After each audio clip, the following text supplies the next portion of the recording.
Hello বন্ধুরা, সবাই কি করছো? এখন আমি খেতে বসেছি।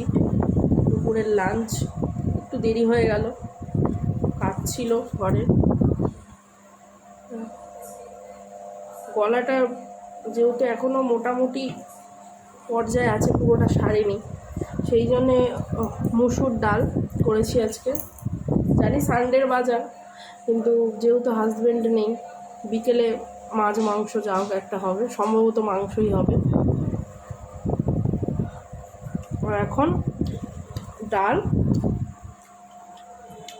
আমার জন্য, ছেলে খাওয়া হয়ে গেছে, মানে ডাল আর একদম আলু ভাজাটা একটুখানি কড়া করে একটু পেঁয়াজ দিয়ে ভেজেছি। খেতেই কষ্ট হচ্ছে, মানে চেবাতে। এতদিন মোটামুটি নরম খাবার খেয়েছি গতকাল রাত্রে পর্যন্ত, কিন্তু এখন একটু ঠিক আছে, তাই জন্য একটু নর্মাল ভাতই খাচ্ছি।